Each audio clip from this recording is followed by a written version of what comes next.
Hello, hello. Okay. 10 minutes. 10 minutes, 10 minutes, 10 minutes.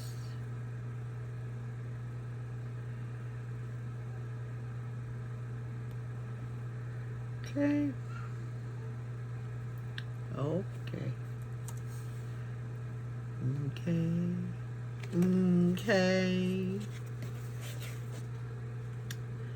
Here we go.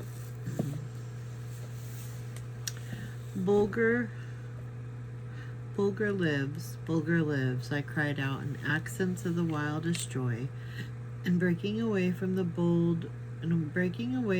hold of fear and trepidation, I rushed boldly forward, calling out, "I'm coming, Bulgur, I'm coming."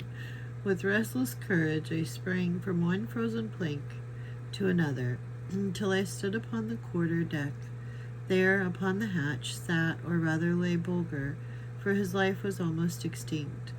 His teeth were locked upon the straps of a life-preserver which he, ever thoughtful of my safety, was about to bring to me at the first outbreak of the storm, when its fury forced him to seek refuge under a water cask, as his tracks on the snow indicated. As quickly as my stiffened limbs would permit, I bounded forward, and throwing myself on my knees in the crimson snow, which set forth most heart-rending groans and sighs at the pressure of my body upon its blood-red surface, I clasped Bulgur in my arms, and our cries of joy mingled, our tears ran together.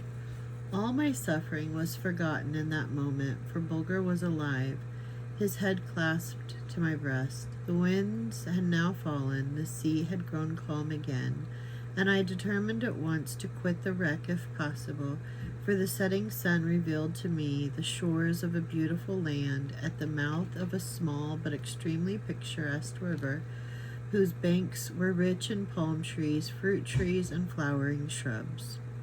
I lost no time in lowering one of the boats, which had happily escaped with slight injuries, and being an expert seaman, I found no difficulty in rigging a tackle and lowering first Bulgur and then myself into the boat and paddling leisurely towards the shore.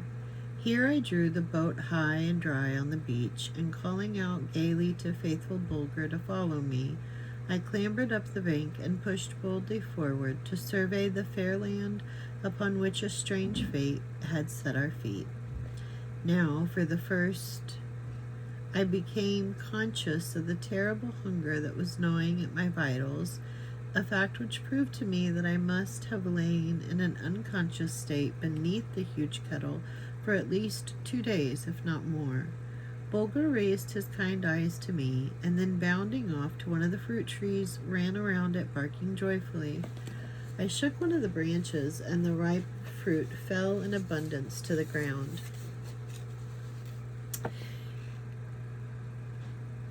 Its odor was so delicious that although it was unknown to me, I had no hesitation in partaking of it most freely. Bulgur followed my example, a fact which convinced me that it would not be otherwise than wholesome. A long, deep draught from a limpid spring refreshed us both greatly, but as the sun was sinking rapidly, and as I now began to feel the effects of the rack, strain, and weariness resulting from the terrible experience of the day or so, I called out to Bulgur, "Come, dear, faithful fellow, let us seek out a fit place to pass the night, some nook shielded by wide-spreading branches where there is plenty of soft boughs to make a bed with." As the country was quite level, I sighted a grove at some distance, and thither we directed our steps. It had now grown quite dark. We quickened our pace, for it was too prudent a traveler to care to expose myself to the night dew. As we drove near the grove, there appeared to be a low wall on one side of it. "This way, Bulgur," said I. "This long line of boulders will protect us from the night winds, if any should arise. Let us creep under its edge and lay our tired limbs down on the soft grass." He looked up with softened eyes. He looked up with softened gaze and gave one or two consenting wags to his tail. Nestling close under the edges of several of the largest of the boulders, at a point where they formed a sort of sheltered nook, we soon fell into a deep sleep, I sitting half upright and Bulger pillowing his head upon my lap.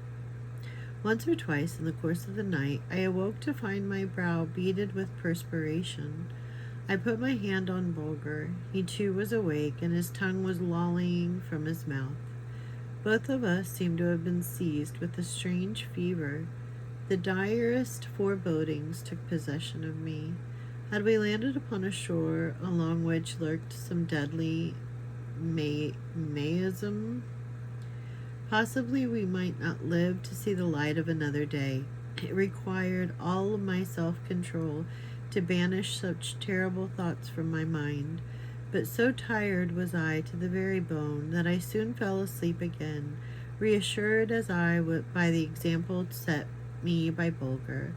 It was, however, a fitful slumber, for the heat of our bodies had now become so great that the very ground upon which we were lying felt warm to my touch. At length, to my joy, I caught the first faint glimpse of the dawn. I was now in a perfect glow from head to foot, and so was Bulger. Suddenly it burst upon my mind that possibly we might have lain down in a volcanic region, that mayhap fierce subterranean fires were raging beneath our very heads. I rose to my knees with a bound and placed both of my hands upon the nearest boulder. Fancy my horror upon feeling that its surface was not only hot, but that it yielded to the pressure of my hands and gave forth groans, hissings, and rumblings. In an instant I was on my feet. Bulger did not wait to be called. Determined to verify my suspicions, for discretion was always a reasonable part of my valor, I hastened from one boulder to another within the circle where we had been lying, and pressed my hands upon them with all my strength. Deep rumbling and hissing sounds came forth from the ground everywhere about me, and seemed to awaken responsive cries far and near, as if one giant tossing in his sleep disturbed the slumbers of his fellows. Bulger, I cried, we stand upon the ground of death. This is but the outer wall of a crater.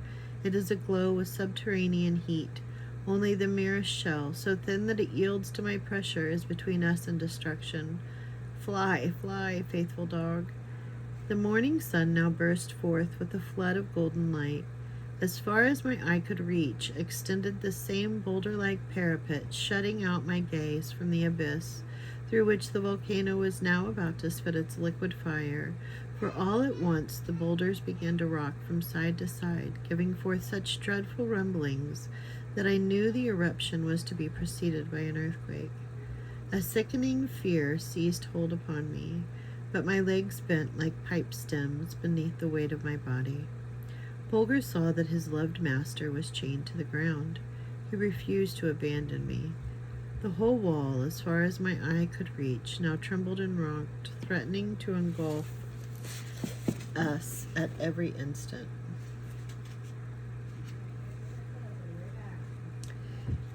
Let's see.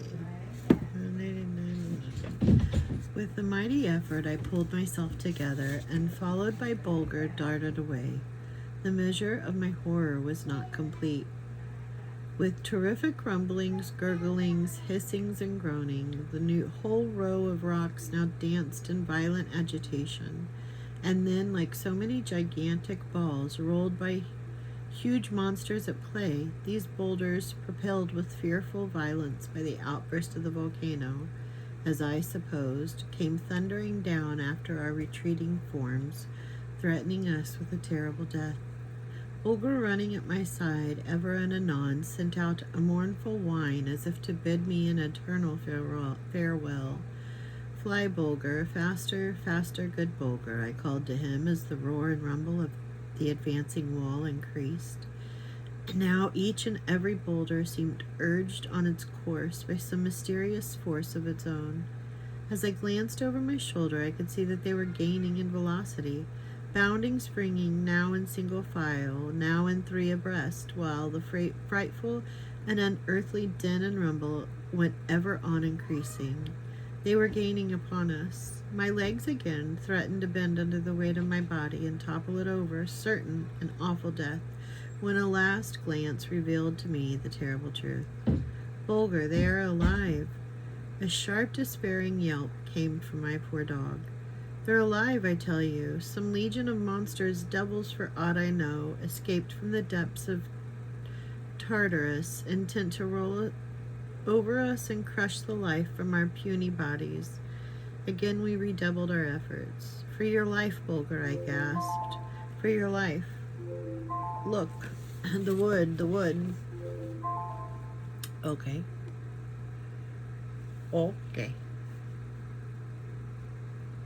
So that's where we'll start. Page 190. Page 190. We started on 188. 188. I was deep in thought today, but I think I read okay. Quit procrastinating on anything and everything. Time wasted is just that, wasted. Avoid distractions and noise around me. Block it out. The art of continuous self-love through food, through water intake, through intentional meditation and thought. Something inside of me is superior to circumstance. Is it kind? Is it true? Does it reflect my authentic self? Focus more on money and its education. Focus on self-discipline. See the sun, honor the moon. Forward momentum. The path out of hell is through misery. Honor my journey. We are slaves to our own incessant urges to escape the present moment. Meditate, walk, journal, stretch, love animals. Leave life to wonder all it needs. Less stress, more fairy tale. Work on bettering the love I show my body through the food and beverage I put in it. With money, it's not what you make, but what you keep. Focus, lose any ties to victim mentality. Continue to love yourself. Page 188. Till tomorrow.